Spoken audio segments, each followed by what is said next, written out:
Assalamualaikum warahmatullahi wabarakatuh. Perkenalkan, nama saya Ginanjar Rovanto dengan NIM 2006 03110021 dari kelas Kimia B. Dalam kesempatan kali ini, presentasi yang saya bawakan bertema fenomena unik, yaitu tentang gunung berapi. Langsung saja latar belakang. Secara geologis, Indonesia berada di atas permukaan 3 lempeng litosfer dunia, yaitu lempeng Eurasia atau Asia Tenggara, Pasifik, dan Hindia Belanda. Posisi tersebut menyebabkan Indonesia dilalui oleh 2 jalur pegunungan dunia, yaitu Sirkum Mediterania dan Sirkum Pasifik. Hal tersebut menyebabkan Indonesia memiliki banyak gunung berapi, dan sebagian masih aktif sampai saat ini.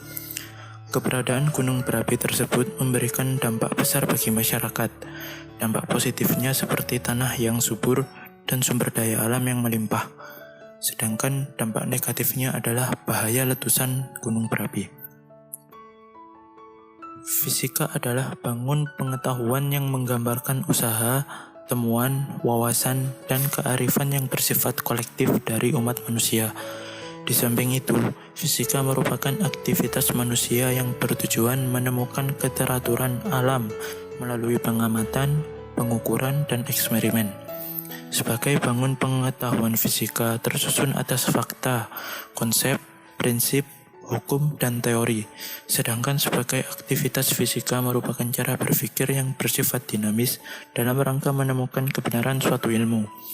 Melalui fisika diharapkan dapat mengungkapkan rahasia-rahasia alam yang bisa terjadi dalam kehidupan sehari-hari. Salah satunya adalah kejadian bencana alam. Pengertian: letusan gunung merupakan peristiwa yang terjadi akibat endapan magma di dalam perut bumi yang didorong keluar oleh gas yang bertekanan tinggi. Peristiwa ini berhubungan dengan naiknya magma dari dalam perut bumi.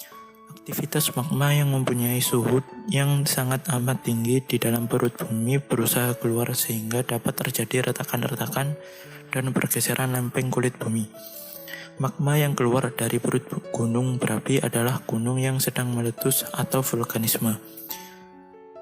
Magma adalah cairan pijar yang terdapat di dalam lapisan bumi dengan suhu yang sangat tinggi, yakni diperkirakan lebih dari 1000 derajat Celcius. Cairan magma yang keluar dari dalam bumi disebut lava. Suhu lava yang dikeluarkan bisa mencapai 700 hingga 1200 derajat Celcius. Letusan gunung berapi yang membawa batu dan abu dapat menyembur sampai sejauh radius 18 km atau lebih. Sedangkan lavanya bisa membanjiri sampai sejauh radius 90 km. Jenis dan bentuk gunung api bermacam-macam, karena derajat kekentalan dan kedalaman magma terbentuknya gunung api berbeda-beda. Proses meletusnya gunung berapi. Gunung api meletus terjadi akibat endapan magma di dalam perut bumi yang didorong keluar oleh gas yang bertekanan tinggi. Dari letusan-letusan seperti inilah gunung api terbentuk. Hasil letusan gunung berapi berupa gas vulkanik, lava, dan aliran pasir, serta batu panas, lahar, tanah longsor, gempa bumi, abu letusan, awan panas. Letusannya yang membawa abu dan batu dapat menyembur dengan keras hingga sejauh radius 18 km atau lebih. Sedangkan lavanya bisa membanjiri daerah radius 90 km. Letusan gunung berapi bisa menimbulkan korban jiwa dan harta benda yang besar hingga sampai ribuan kilometer jauhnya, dan bahkan bisa mempengaruhi putaran iklim di bumi ini. Keterkaitan letusan gunung berapi dengan materi fisika dapat ditinjau dari penerapan hukum kekekalan energi mekanik. Dalam proses melakukan usaha, benda yang melakukan usaha itu memindahkan energi yang dimilikinya ke benda lain. Energi yang dimiliki benda agar benda itu dapat melakukan usaha dinamakan energi mekanik. Energi mekanik dapat didefinisikan sebagai jumlah energi potensial dan energi kinetik yang dimiliki oleh suatu benda, atau disebut juga energi total. Besar energi mekanik suatu benda selalu tetap, sedangkan energi kinetik dan energi potensialnya dapat berubah-ubah. Penulisannya secara matematis adalah sebagai berikut. EM sama dengan EP plus EK. Penerapan hukum kekekalan energi mekanik. Yang pertama, lontaran material ditinjau dari gerak vertikal ke atas. Ketika material benda di puncak gunung api dengan ketinggian H terlontar vertikal ke atas dengan kecepatan awal V0, maka material tersebut mempunyai energi A. Energi potensial EP sama dengan mgh. Energi kinetik EK sama dengan setengah mv0 kuadrat. Ketika material benda di titik tertinggi dengan ketinggian H plus H, maka material tersebut mempunyai energi potensial EP sama dengan mgh plus H.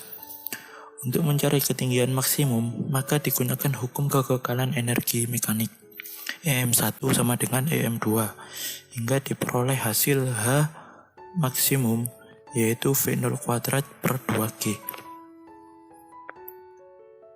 Yang kedua, lontaran material ditinjau dari gerak parabola. Ketika material berada di puncak gunung api dengan ketinggian H, terlontar vertikal ke atas dengan kecepatan awal V0 dan sudut elevasi, maka material tersebut mempunyai energi A. Energi potensial EP sama dengan mgh. B. Energi kinetik EK sama dengan setengah mv0 kuadrat. Ketika material berada di titik tertinggi dengan ketinggian H plus H, maka material benda tersebut mempunyai EP sama dengan mgh plus H dan energi kinetik EK sama dengan setengah mv1 kuadrat. Untuk mencari ketinggian maksimum, maka digunakan hukum kekekalan energi mekanik, yaitu EM1 sama dengan EM2, sehingga dapat diperoleh ketinggian maksimum H sama dengan V0 kuadrat sin kuadrat theta per 2G. Ketika material berada di titik lereng gunung api, maka material tersebut mempunyai energi kinetik EK sama dengan setengah mv2 kuadrat. Untuk mencari kecepatan di lereng gunung, maka digunakan hukum kekekalan energi mekanik EM1 sama dengan EM2, sehingga diperoleh kecepatan V2 sama dengan akar V0 kuadrat plus 2GH. Yang ketiga, awan panas dan banjir lahar dingin ditinjau dari gerak pada bidang miring. Ketika material awan panas atau lahar dingin berada di puncak gunung api dengan ketinggian H, mempunyai energi potensial EP sama dengan mgh. Ketika awan panas atau lahar dingin berada di lereng gunung api dengan kecepatan V, mempunyai energi kinetik EK sama dengan setengah mv kuadrat. Untuk mencari kecepatan di lereng gunung, maka digunakan hukum kekekalan energi mekanik EM1 sama dengan EM2, sehingga diperoleh V sama dengan akar 2GH. Mungkin ini saja yang dapat saya sampaikan, kurang lebihnya mohon maaf. Wassalamualaikum warahmatullahi wabarakatuh.